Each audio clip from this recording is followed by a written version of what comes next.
I have the privilege of sharing with you about freedom today because tomorrow is the 4th of July, and that is a day when Americans celebrate their independence. And what were we celebrating? What are we celebrating?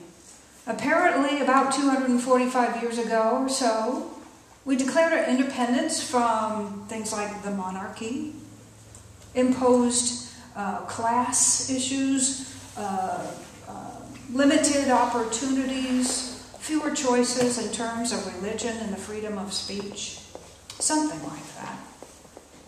And what did we claim? What did we pledge our allegiance to at that time? We started something new. Our ancestors started something new that was more inclusive, that allowed the access to opportunity to more people in ways that hadn't been open before, to the freedom of speech, the freedom of religion, to the freedom to conceptualize and realize new dreams. So how are we doing with that? How are we doing with that so far? Well, there's a little bit of the Declaration of Independence that I'm going to share with you this morning, and we'll ask that question again. We hold these truths to be self-evident, that all men are created equal, that they are endowed by their Creator with certain unalienable rights, that among these are life, liberty, and the pursuit of happiness. Are you alive? Yes. Are you free? I think so. Are you pursuing your happiness? I'd say possibly, because you're here. And do you know, sometimes we forget it, but there are people all over the world who don't have these freedoms. So when I ask again, is it working? I think we can all say yes, a little bit more than we might have about a minute ago. This theme for July is accepting the gifts of Spirit. Accepting all of the gifts that are laid at our feet by our very birthright. Are you getting that? Even if you say, well, I'm not so sure. Can you think of a gift that you've received in life that you can be grateful for right now? Is there a gift that you've received in life that reminds you that those gifts are at your feet, that they're present and available? Maybe they're on their front doorstep, all wrapped up, and all you need to do is remember that and untie the bow.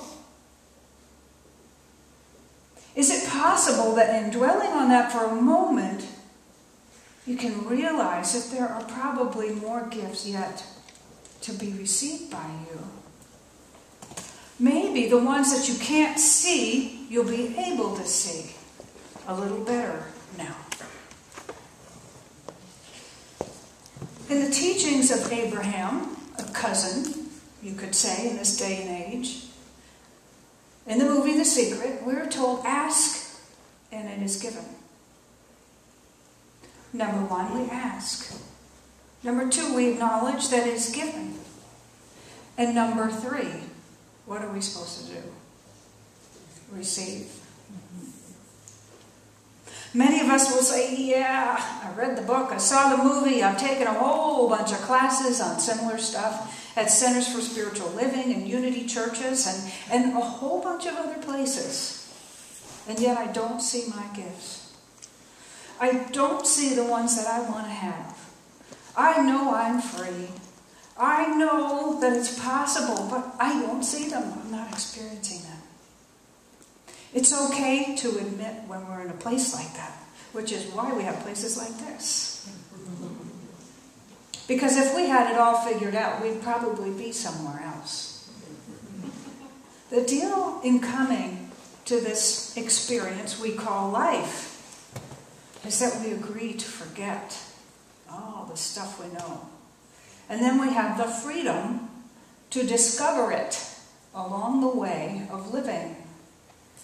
It is by discovering it that we know we're truly free. Okay. So just maybe there are more gifts on our respective doorsteps than we've realized. Maybe what we need to do is learn how to open them. Well, there's some great teachings in this teaching, this philosophy, this, some call it religion, but not all, this way of life on freedom. And there's a real correspondence between freedom and getting those gifts. There's a real correspondence between being free and being able to receive and actually open those gifts. Because we're told by many wise people throughout the ages that the gift has already been given. That the kingdom of heaven is at hand. And you might say, well, which hand? Is it this hand? Is it this one? Is it yours? Is it yours? Whose hand is this gift in? I want to know. Well, of course, there are many other fables and teachings that say that it was hidden in the one place we'd never look, which for each of us is right here.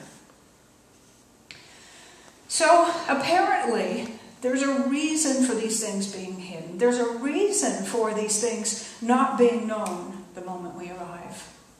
I remember speaking on this topic a little over a year ago at a Wednesday service.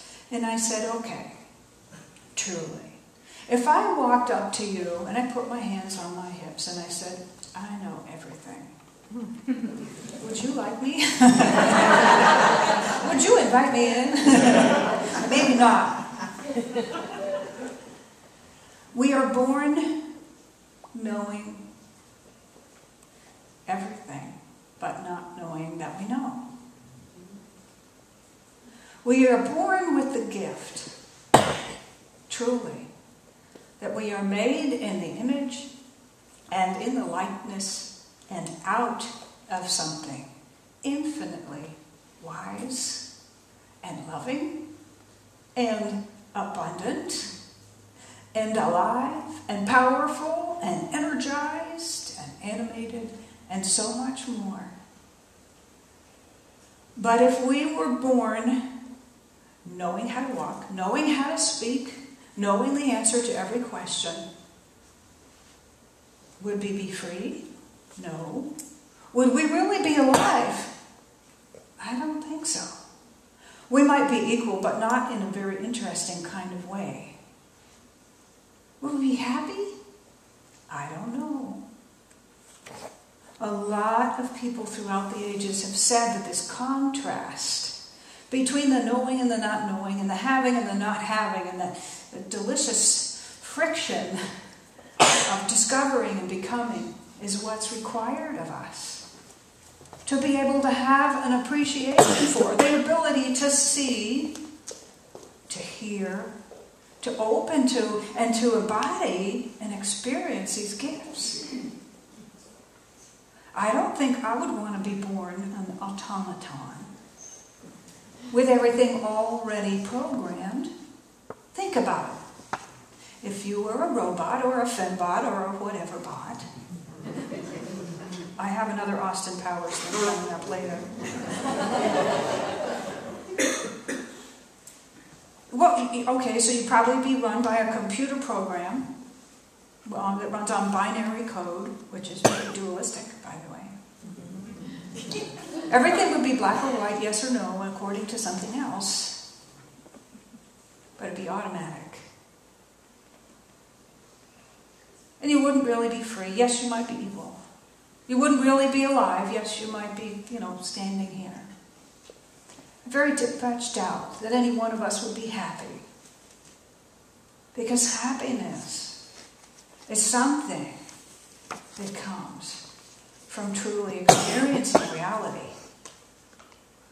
So Ernest Holmes, who's this guy who, what did he do? He grew up in Maine on a dairy farm. I think he left school before he graduated from high school. He might have the equivalent of a GED at this point. He was a voracious reader. He studied, let's see if I can say this, Sri Aurobindo. How to do it? Perfect. Excellent. Okay.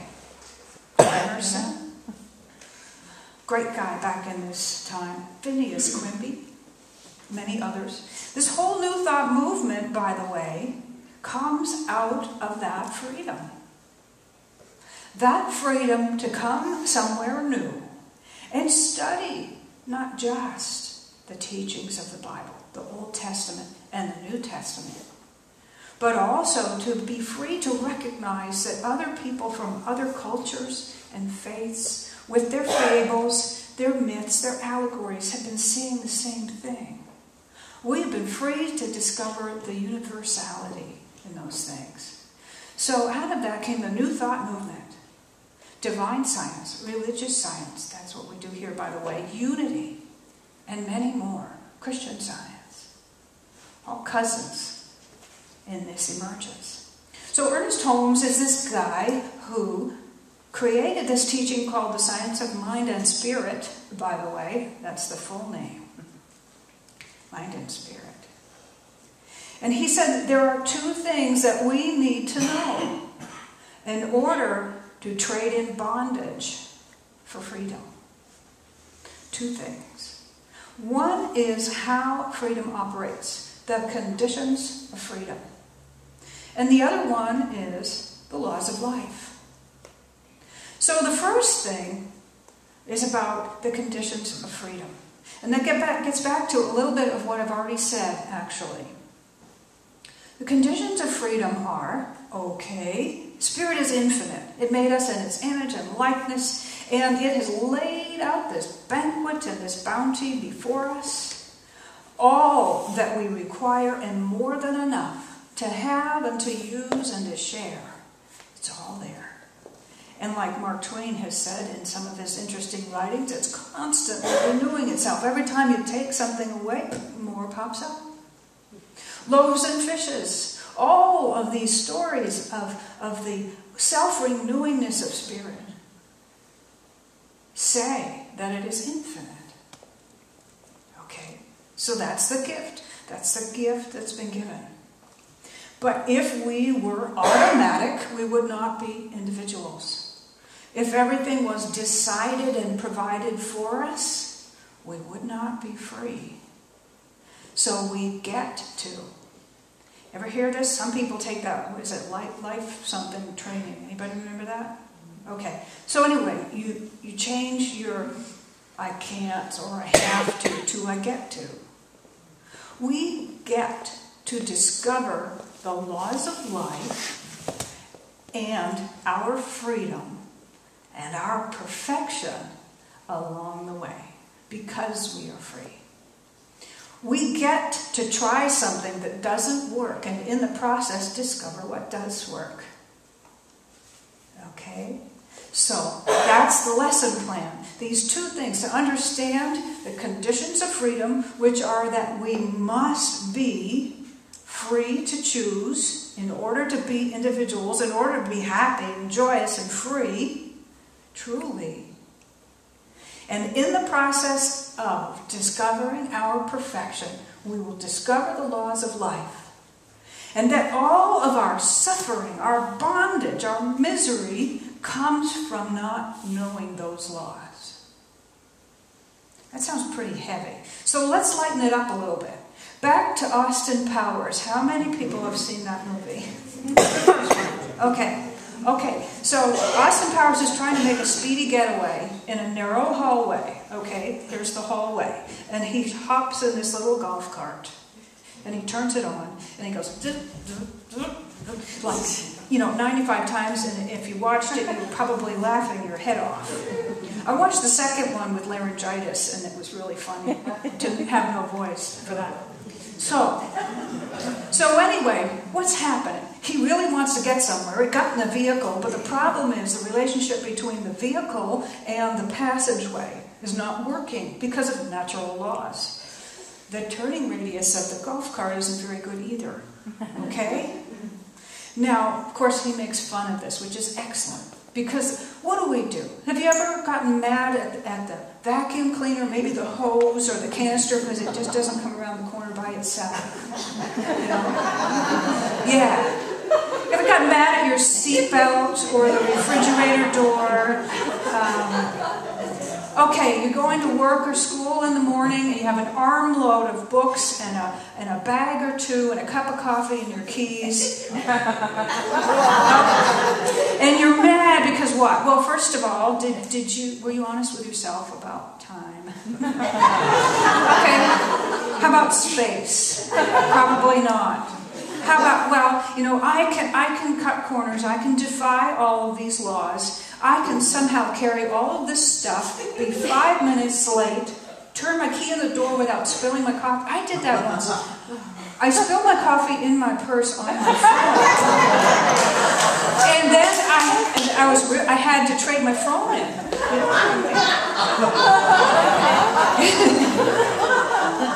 Okay, so what? I am free to discover all of that.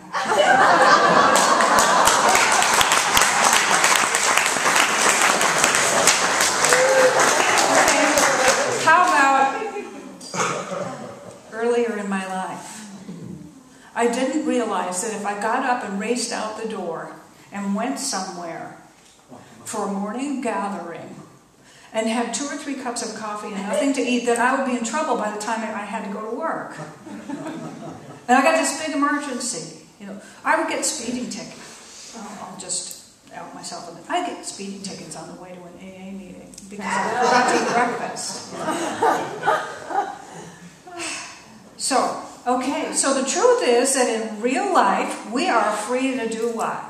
Discover how it works. And to the degree that we understand how it works, we get to have the gifts. I now know how long it takes me to get up and to wake up and maybe to do some reading and a little bit of prayer, to eat breakfast, to shower and get dressed, and drive here. Get to the car with everything I need, turn the key in the lock, all that important stuff. And get here with time to spare. And I will tell you that time to spare was a foreign concept for me.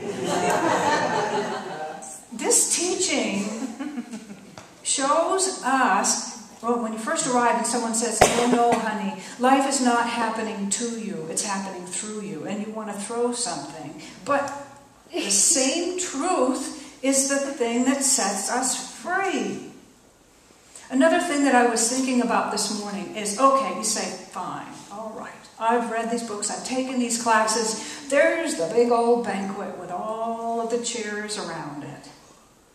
What if I spend all my time talking about that dang banquet, saying, yeah, those people who sit at the banquet, they've got it all, but I'm different, I'm unique. I don't have a seat at that table. So what do? I condemn the banquet. I condemn the people who sit at it. I say there's no seat for me. Maybe I envy them, secretly envy them, for how easy their lives are and how much good stuff they have that I don't have. What if right behind me, there's my empty seat? What if I would turn my head a little bit, I might discover my seat at that banquet. The thing is, this gift, it is not like musical chairs. In musical chairs, there's always at least one less chair than there are people. That's limited. And when the music stops, you better scramble or you're going to be left standing, right, without a seat. That's not what this is like. There are more than enough chairs for everyone. There is more than enough at that ever self-renewing banquet for everyone. There's more than enough of everything. And if you're not experiencing it yet, it's okay. Because you're right where you're supposed to be in this game called life. We're here to learn together. Do you know what the cool thing is? That I am free to discover something and then allow it to help me in my life. But also, if you ask me, not just because I think I should tell you, but if you ask me, I can share with you what I discovered and maybe shorten your learning curve a little bit. We get to help each other out. So the deal is this. All we need to know to accept the gifts, to receive the gifts, to declare our independence from bondage, and to pledge our allegiance to our freedom, to recognize and claim our equality, to live, to be truly free, to be happy, and so much more, is to understand that because we are free, no one else can or should ever do it for us. Anything. Yet, everything that we need and everything we need to know about how it works is available to us. We are so blessed at this point in humanity because we can walk over to that corner, and even if you just look at one book, there's someone who's figured out something about the laws of life and offered it up freely for you to check out. So it'll be easier for you to recognize when you're experiencing it. And the same thing that applies to the basics of getting ready to go out the door, of being truly prepared for your day, nourished and dressed and centered so you can learn or perform a task at work or be present in a relationship. That same stuff is true about the unopened gifts, about the unrealized dreams. So, the same things that we learn about the basics can guide us in being successful in discovering and receiving and saying yes to and opening those other gifts. If there's not as much love in your heart as you would like, use these tips. If there's not as much money in the bank as you would like, use these tips. If too many of your dreams are on the shelf unrealized, use these tips. They will work for you. We call them laws because you can use them and get a predictable outcome every time. It's the same as math. It's the same as gravity. Anybody ever been on a fire walk or done that board breaking thing?